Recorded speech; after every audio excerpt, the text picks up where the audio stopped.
Hai semua, nama gue Ewing dan terima kasih telah memberikan gue kesempatan untuk menemani malam Jumat lo.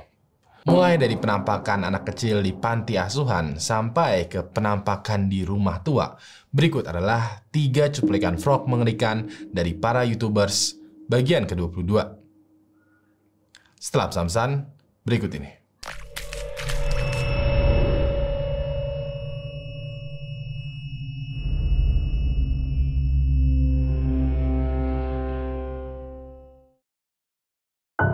Ketiga, penunggu panti asuhan. Cerita kali ini datang dari 2 orang pria yang bernama Kevin dan Fabio dari channel YouTube yang bernama Archivo Extinto. Mereka berdua pada kali ini itu melakukan ekspedisi ke satu bangunan yang memiliki sejarah mengerikan. Dari keterangan videonya, mereka bilang kalau bangunan ini dulunya adalah panti asuhan. Nah, panti asuhannya ini sempat menampung dan mengurus banyak sekali anak-anak sampai tragedi mengerikan terjadi. Beberapa pengurus panti asuhan di sana terbukti melakukan berbagai macam kejahatan. Mereka mengkorupsi dana bantuan, melakukan kekerasan, sampai-sampai anak-anak panti ada yang menjadi korban jiwa. Dan yang paling parah adalah mereka melecehkan anak-anak panti. Warga setempat yang mengetahui kejadian ini langsung melaporkan ke pihak berwajib. Hingga akhirnya singkat cerita, panti asuhan ini itu akhirnya ditutup. Dan anak-anak panti itu diungsikan dan ujung-ujungnya bangunan ini itu menjadi terbengkalai. Awalnya, panti asuhan ini itu hanya sekedar bangunan yang terbengkalai, yang tertinggal aja. Tapi beberapa petani yang sempat bekerja di sekitaran panti asuhan itu pernah melihat anak kecil sedang bermain di panti asuhan. Pas petaninya mencari anak kecil ini, anak kecilnya itu nggak ada. Dari sinilah rumor mengenai panti asuhan ini digentayangi sama anak-anak panti itu mulai menyebar. Kevin dan Fabio yang mendapati rumor ini akhirnya melakukan eksplorasi ke gedung panti asuhan. Pas mereka sampai sana, mereka notice bahwa bangunan ini sekarang itu dijadikan tempat semacam penampungan anjing liar. Kevin dan Fabio pun sebelum eksplorasi itu membeli makan dan minuman untuk anjing dan mereka memberikannya kepada anjing liar ini. Begitu sekiranya mereka udah beres nih udah siap, mereka akhirnya berkeliling ke panti asuhan yang digentayangin. Keduanya mengeksplor ruangan-ruangan di lantai 1, tapi tiba-tiba mereka mendengar suara aneh yang mirip seperti anak kecil tertawa. Gue mau lo perhatikan baik-baik.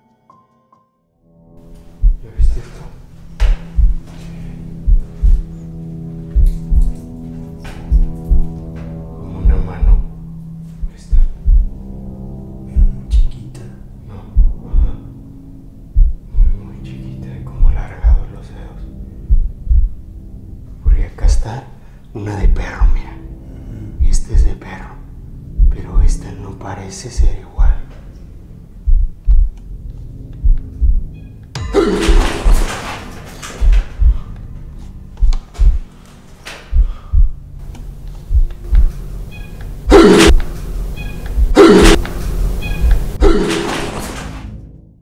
Seperti yang lo lihat, pas mereka lagi mengamati noda debu ini, mereka notice bahwa ada semacam bekas tangan anak kecil di toilet ini.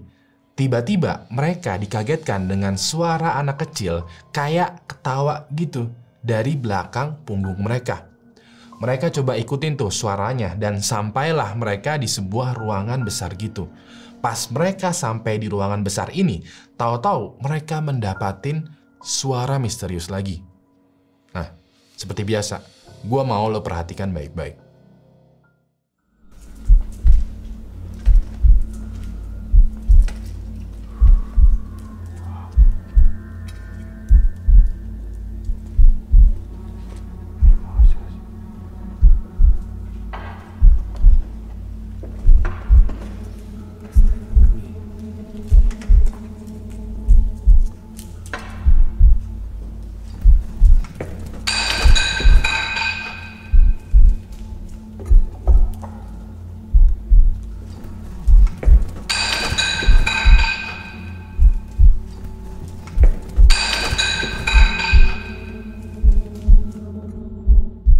Seperti yang lo lihat pas Fabio mau nyusul Kevin, tahu-tahu dari arah tengah ruangan yang besar ini ya, terdengar seperti ada suara. Suaranya ini itu jelas banget terdengar seperti ada benda yang terlempar ke arah mereka. Kevin pun nanya ke Fabio, apa si anjing liar ini yang ngelempar? Dan si Fabio bilang, ya mana gua tahu. Mereka pun melanjutkan perjalanan lagi menuju ke lantai 2. Pas di lantai 2, mereka itu bermain dengan IMF dan juga radio gitu. Harapan mereka adalah ada sesuatu nih yang memainkan IMF dan radio mereka. Pas mereka jalan di semacam balkon gitu, mereka dibuat kaget karena IMF dan radionya tiba-tiba bunyi sendiri. Tapi yang paling mengerikan adalah bukan IMF atau radio mereka, melainkan penampakan anak kecil di belakang mereka. Gue mau lo perhatikan baik-baik.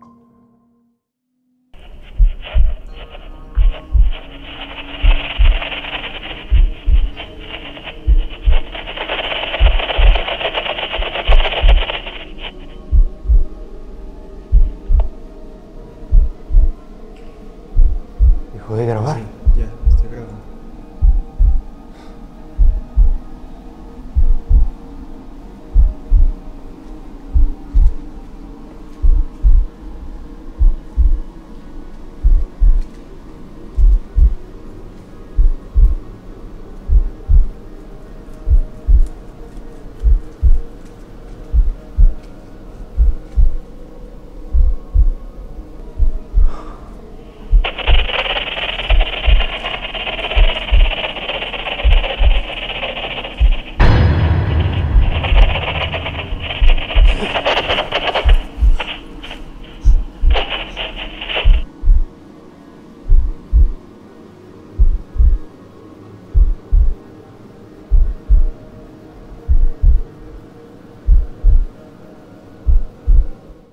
Lo notice gak ada anak kecil?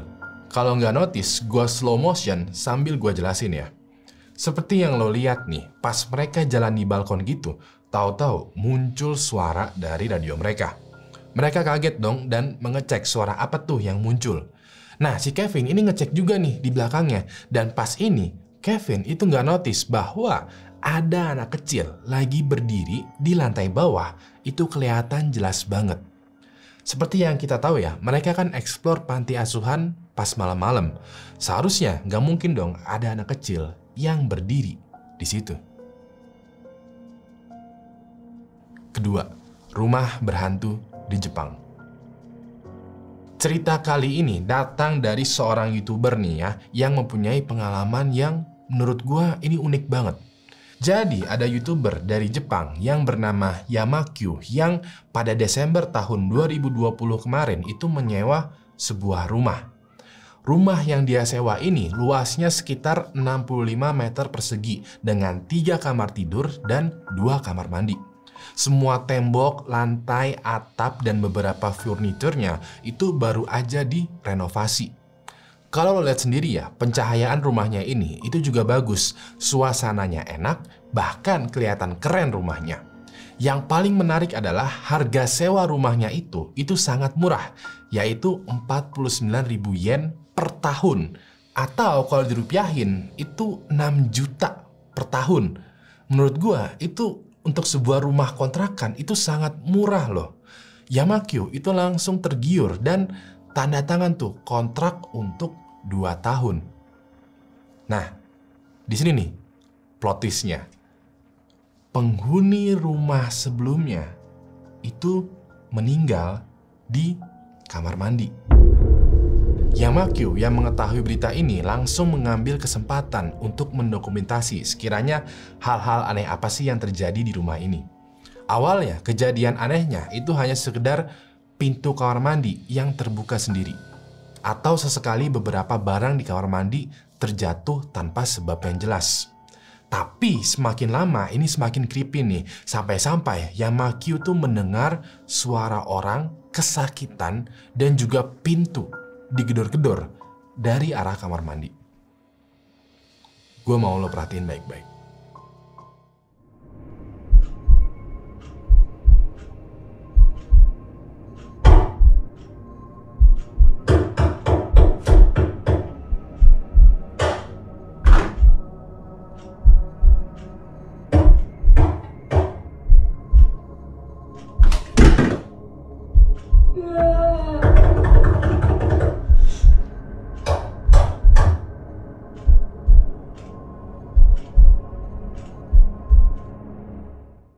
Seperti yang lo dengar ya, asli, ini merinding banget. Gua aja mendengar suaranya itu bener-bener kayak, wah suaranya nih aneh, ini kayak beneran jelas banget ada orang yang kesakitan. Walaupun begitu, cerita dari Yamakyu ini itu belum berakhir. Bahkan dia melakukan investigasi lebih dalam lagi nih. Di depan rumahnya Yamakyu itu ada semacam tangga, terus juga ada semacam pagar. Yamakyu di sini merasa aneh dan penasaran, kenapa ada tangga tapi juga ada pagar yang ada semacam notes gitu, semacam catatan ya, yang isinya adalah melarang orang untuk masuk ke sana. Yamakyu juga notice kalau di balik tangganya itu banyak banget tuh tanaman liar yang lebat dan juga hutan. Di sini Yamakyu mulai kepo dan membuka Google Maps. Di sini bisa kelihatan ya, Yamakyu menggunakan Google Maps yang satellite view. Titik biru ini merupakan lokasinya Yamakyu. Di sebelah titik biru itu kelihatan juga hutan lebat kecil gitu. Investigasi Yamakyu ini berlanjut dan kali ini dia mengecek sekiranya beberapa foto satelit di lokasi pada saat itu berpuluh tahun yang lalu. Di sini bisa kelihatan ya, di pojok paling kiri itu adalah denah perumahan sekitar. Di tahun 1960-an, foto satelit itu menunjukkan bahwa tempat Yamakyu berdiri ini adalah hutan lebat. Di tahun 1970-an, foto satelit itu menunjukkan mulai ada pembangunan. Di tahun 1980-an, foto satelit menunjukkan bahwa sudah ada banyak nih perumahan yang dibangun. Di sini Yamakyu sadar bahwa tempat tinggalnya ini tadinya adalah hutan. Dia pun mengecek sekiranya sejarah lingkungan rumahnya ini. Singkat cerita ya, di sini dia mendapati sebuah peta lingkungan rumahnya dengan titik-titik merah. Bahkan di depan rumahnya itu ada banyak titik-titik merah. Pas dia selidiki lebih lanjut, maksud dari titik-titik merah ini, ternyata itu semua adalah kuburan. Nah, cerita mengenai Yamakyu ini sebenarnya masih panjang ya, dan gue sebenarnya tertarik nih untuk ngebahas Yamakyu dalam satu video. Menurut lo gimana? Apakah gue sebaiknya ngebahas Yamakyu dalam satu video, atau sebaiknya skip aja? Tulis pendapat lo di kolom komentar. Pertama, terowongan berhantu. Cerita kali ini datang dari seorang YouTuber yang bernama KNL Ghost Hunters. KNL ini adalah pasangan suami istri yang suka banget mendokumentasikan perjalanan mereka berkeliling ke tempat-tempat yang horor. Pada kesempatan ini, salah satu dari mereka itu melakukan uji nyali ke sebuah gedung yang mempunyai sejarah mengerikan. Gedungnya ini bernama Smethwick Beds. Smethwick Beds ini adalah bangunan yang sudah tua banget, yang awalnya itu adalah tempat pemandian umum untuk masyarakat di kota Birmingham. Menurut KNL, tempat ini merupakan salah satu tempat yang digentayangi karena ada dua alasan. Alasan yang pertama adalah Smethwick Beds ini itu pernah digunakan sebagai terowongan bawah tanah pada saat Perang Dunia Kedua. Terowongannya ini digunakan oleh para prajurit Perang Dunia Kedua untuk tempat berlindung dari serangan udara. Alasan yang kedua adalah pas zaman medieval, Smethwick Bed ini pernah juga digunakan sebagai lubang tempat kuburan massal akibat wabah penyakit yang melanda kota Birmingham. Dari dua alasan atau dua tragedi ini, Smethwick Beds pada akhirnya itu menjadi tempat yang terkenal digentayangin. Salah satu teman KNL yang bisa melihat berkata bahwa Smethwick Beds ini itu dihantui oleh seorang pria yang bernama Alistair. Wujud dari Alistair ini adalah lelaki tinggi kurus yang di jidatnya itu ada semacam serangga gitu. Nah, pada kesempatan kali ini, KNL itu melakukan banyak sekali aktivitas paranormal bareng teman-temannya. Mereka kayak memasang spirit box di lubang yang pernah menjadi tempat kuburan massal dan juga berharap nih ada yang berbicara lewat spirit box itu. Terus juga ada yang bermain Ouija board gitu di salah satu ruangan yang ada di dalam terowongan. Dan yang paling ngeri adalah jalan-jalan uji nyali di lorong terowongan. Pada saat itu, KNL itu lagi sendirian tuh, lagi uji nyali di terowongan yang gelap. Tiba-tiba ada seseorang yang mengikuti KNL dari belakang dan muncul dari kegelapan. Gua mau lo perhatiin baik-baik.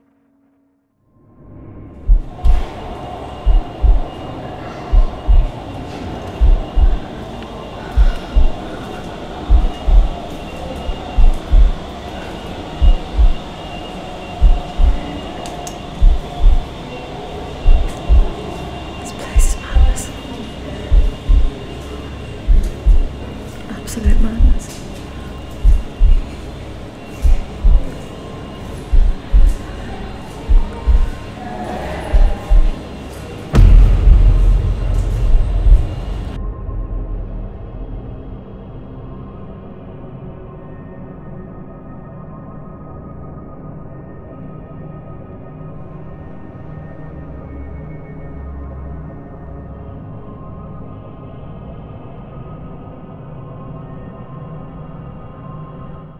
Seperti yang lo lihat, pas dia lagi berjalan di dalam gelapnya lorong bawah tanah itu, tiba-tiba di belakangnya ada wujud kaki yang berjalan.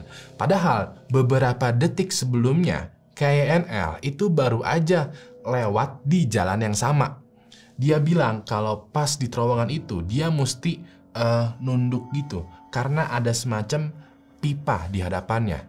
Sedangkan si kaki ini, itu seakan-akan kayak lewat aja tanpa menunduk. KNL berpendapat ada dua kemungkinan nih siapa pemilik kaki ini. Antara orang dewasa yang kurus atau anak kecil. Dua-duanya ini ngebuat KNL itu merinding. Terima kasih telah memberikan gue kesempatan untuk menemani malam Jumat lo. Buat lo yang sekiranya menemukan emoji rahasia di dalam video ini, langsung aja tulis di kolom komentar detiknya keberapa dan juga emojinya apa. Nanti akan gua pin, ya orang pertama itu akan gua pin di kolom komentar, terus juga akan gua pamerin nih di video seperti ini nih. Maka dari itu langsung aja tulis di kolom komentar ya. Kasih gue jempol ke atas kalau jika video ini, dan kasih gue jempol ke bawah kalau menganggap video ini membosankan. Jangan lupa untuk like, tweet, share, dan subscribe channel Ewing HD karena setiap minggunya gue akan upload sekitar 2 atau 3 video. Maka dari itu, subscribe dan nyalain notifikasinya. Terakhir, nama gue Ewing dan sampai jumpa lagi di malam Jumat selanjutnya. Good night.